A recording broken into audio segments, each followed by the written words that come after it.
दिल्लीमध्ये जंतर मंतरवर ज्या पद्धतीने आंदोलन चालू आहे आणि मुसुलदाबी सुरू आहे त्या संदर्भामध्ये आपण या ठिकाणी तरुणाईचा एल्गार पाहायला मिळतोय. काय सांगाल, काय प्रतिक्रिया आहे, एकूणच भावना काय आहेत आपल्या या आंदोलनात?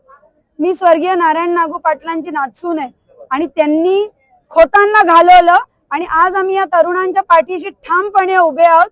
जे दिल्लीत होतंय ते मला वाटतं अतिशय अमनुष्य आहे. त्यांच्यावर ज्या पद्धतीने लाठीचार्ज झाला त्याचा आम्ही तीव्र निषेध करतो आणि असं वाटायला लागलंय की आम्ही फ्रीडमच्या आधीच्या भारतात राहतोय. म्हणजे ब्रिटिशरने ईस्ट इंडिया कंपनी सारखे वागतायत. त्याच्यामुळे अलिबाग या सगळ्या जंतर मंतर मध्ये दीपकेंचा आणि सगळ्यांचा पाठिंबा देते. आम्ही धर्मेंद्रजी प्रधानांचा राजीनामा मागतो, अमित शहाचा राजीनामा मागतो त्या लाठीचार्ज साठी. आपण स्वतः त्या ठिकाणी जाऊन आलात आणि या आंदोलनाला आपण सक्रिय पाठिंबा दिलाय. एकूणच महाराष्ट्र आणि देश पातळीवर कशा पद्धतीचं वातावरण आपल्याला पाहायला मिळालं? नाही, पाठिंबा देणे माझं कर्तव्य आहे पूर्वगामी पक्षाची प्रवक्ती म्हणून असं मला वाटतं. आणि खरंच वाईट वाटलं, जितके आंदोलक होते तितके पोलीस होते तिकडे आणि ज्या पद्धतीने तिथे वागवलं जात आहे लोकांना, विद्यार्थ्यांना, साधे साधे बिचारे विद्यार्थी मनात होप्स घेऊन येतात आणि त्यांना lathicharge, tear gas, uniform, guns मधले मिलिटरी मॅन. अरे विद्यार्थी आहेत, आपल्या देशाची मुलं आहेत, काय आतंकवादी आहेत? हे चुकीचं चाललंय एकदम आणि याच्यासाठी जो लढा लढायला लागेल तो आम्ही शेतकरी कामगार पक्ष म्हणून ठामपणे या लढा लढू. लोकशाहीमध्ये विरोधी पक्षाची भूमिका ही अत्यंत महत्वाची मानली जाते, परंतु देशाचे विरोधी पक्षनेते राहुल गांधींना ज्या पद्धतीनं काल आंदोलनादरम्यान वागणूक मिळाली, कसं बघता त्याला?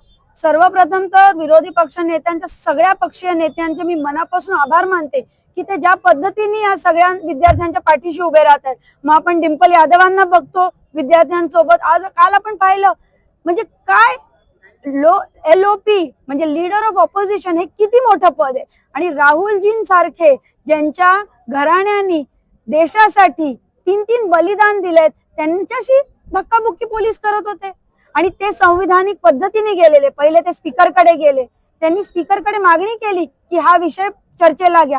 स्पीकरनी चर्चेला विषय घेतला नाही. स्पीकरनी सांगितलं मोदी सांगतील तसं मी करीन. स्पीकरनी चर्चेला विषय घेतला नाही. ते तिथे घरासमोर बसलेले त्यांचे खासदार घेऊन आणि काय मागत होते? फक्त मीटिंग मागत होते, चर्चा मागत होते, शांतपूर्व चर्चा मागत होते. त्यांच्याशी जर अशी वागणूक करतात तर तुम्ही इमॅजिन करा सर्वसामान्य विद्यार्थ्यांची लोक काय करत असतील. आज आपण या ठिकाणी आंदोलन केलंय, काय नेमक्या प्रमुख मागण्या याला आहेत?